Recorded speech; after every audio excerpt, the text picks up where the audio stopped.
Alright everyone, now we're going to go through the player manager. So we're going to create our main player.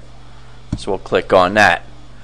Now when you want to create a player, you can click on this create a new player and it'll create a new player.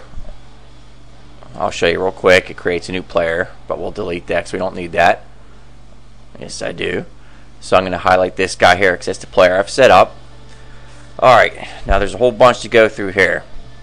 Alright, now for the character, you can have two types, the human and the spaceship.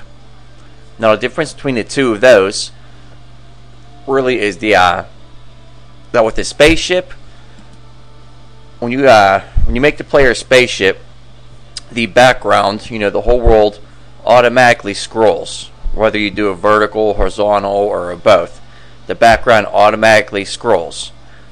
If you do it as a human, the background stays stationary until you move so far up the screen, whether it be up, down, left, or right, and then it starts to move. And when we get into the scene editor, I'll show you how you set that. But that's a little difference between the player and the spaceship. Now you can go here and you name them, the image you import, and like I said, you usually want to bring in your image facing right. Skip the color, and like I said before with the layers, you want to layer your game. You can draw a shadow, and there's your X and Y shift. So if you give the player a shadow, you can shift it and it shows a little light direction. Alright, then we come down here and you can either use rotate image to direction or use different images. Now when you do the rotate image to direction, you want to bring your animated sprite in, like I said, facing the right, because that is, when it faces the right, that is facing at 0, and then the 360 degrees rotates around this way. Now when you go down here and you click on to use different images, you would go through and you would import through this way all of your images of, like, say, this player mech facing up, facing down, left, right. And since my game, I want him to come from the bottom to the top of the screen, the initial direction would be up.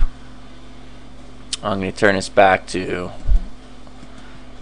rotate image, and I'll do little samples of with different players later.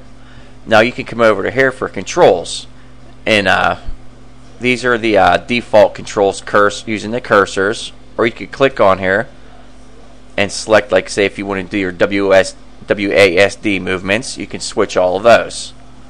And you can do it with, your up, left, right, everything, your fire. You can change it from space bar to, say, left mouse click. And the speed is the speed of the player. And then you can come down here and do his bullets. So you'd use the image for the bullet, the sound, the speed that the bullet travels, the lifetime that it lasts. And like I said, you don't want to do real high lifetime, because you don't want to be here at the beginning of the level, say you have it set to the lifetime of 50, and it'll last for that long. You're at the beginning level, you start shooting, you could kill everybody at the end of the level. So you want to keep that lifetime, I usually say, pretty small. And you can set auto fire to yes or no, if you want them to keep hitting, the space bar, or if you just want them to be able to hold it down and fire. And the delay, again, in seconds. And then what do we have down here? We have the hurt and destroyed. The destroyed image, say, like an explosion. The hurt sound, the sound of the explosion. And I'm sorry. And the destroyed sound. The destroyed sound is when it's done. The hurt is when he's hit. Maybe you have a human character and he gets hit and he goes, ah. And then when he's destroyed, he'll go, oh. And you'd have your destroyed image. That's a real quick rundown, and I think I should have went through and explained everything. Again, I'll probably do a few examples, hopefully, of the difference between the human and a spaceship, and then the advanced, like using the rotate image as opposed to using 4 images. Alright guys, so that's a real quick tutorial here, and hopefully do a couple more. Alright guys, thanks for stopping by.